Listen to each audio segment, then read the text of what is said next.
की शेतकरी शेतीचा माल हा निर्यात करतोय, त्यातून शेतकरी हा भांडवलदार झालाय का नाही?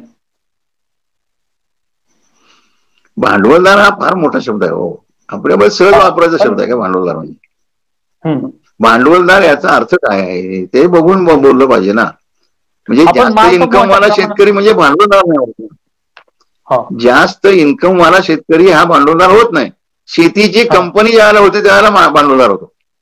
ती शेतीची कंपनी किती आहेत आपल्या महाराष्ट्रात? एक सुद्धा नसेल, असली तर एक दोन असले तर मला माहित नसलेले असतील. तर शेतीची कंपनी होण्याचं कुठं आपल्याकडे काही परिस्थितीच नाही. मग त्यामध्ये जास्त इन्कम वाला म्हणजे जास्त पगारवाला कर्मचारी जसा असतो. का आता शाळा मास्तरला आज जरा काही सर्व्हिस पुढे गेली की 50,000च्या वर पगार आहे. हायस्कूलच्या शेअर की लाखापर्यंत पगार आहे. प्राध्यापकाला 1.5 लाख काहीतरी असा पगार आहे. कलेक्टरला अमकं काहीतरी आहे.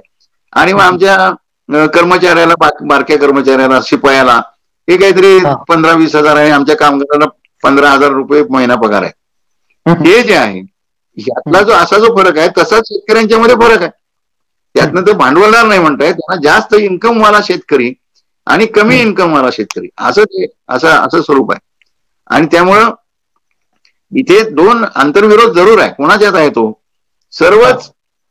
सर्व जे शेतीचे मालक आहेत त्यातले जे थोडी शेती असणारे ते शेतमजुरी सुद्धा करतात.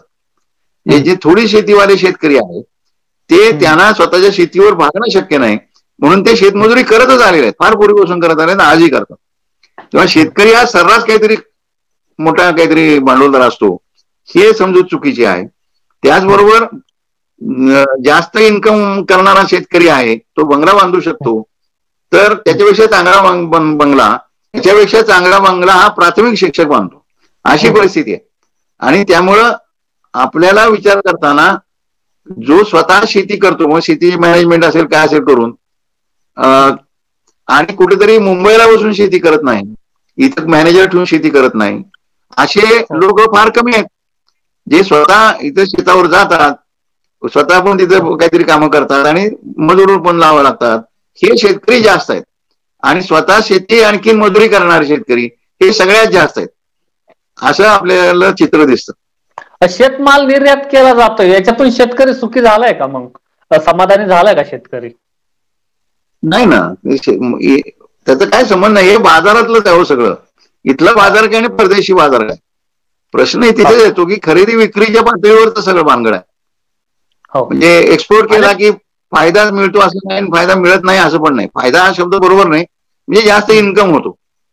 आता हे त्या ह्याच्यावर अवलंबून आहे. द्राक्ष आहेत किंवा डाळिंब आहेत किंवा असे काही माल आहेत, ते कोणत्या मालाला काय दर आहे जागतिक पातळीवर चाललेला आणि सरकार काय धोरण घेते. सरकारनं तोच माल मागवायला ठरवला तर इथले दर पडतात. आता सरकारनं ठरवलं ना की साखर मागवायची बाहेरनं, इथली साखर महाग होईल म्हणून, इथली साखर महाग होईल म्हणून जर साखर बाहेर मागवायची तर शेतकऱ्याचं नुकसान आहे ना.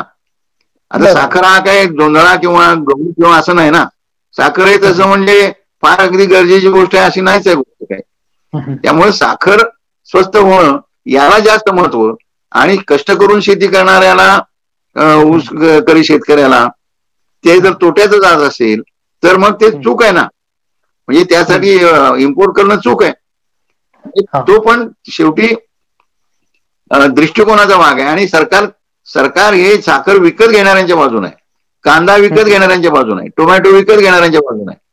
आणि विकत घेणारे जे आहेत त्यांचा आरडाओरडा त्यांना जास्त कळतो आणि शेतकऱ्यांना जो काही तोटा होतो, शेतकरी त्यामुळे उद्ध्वस्त होतात ते त्यांना कळत नाही.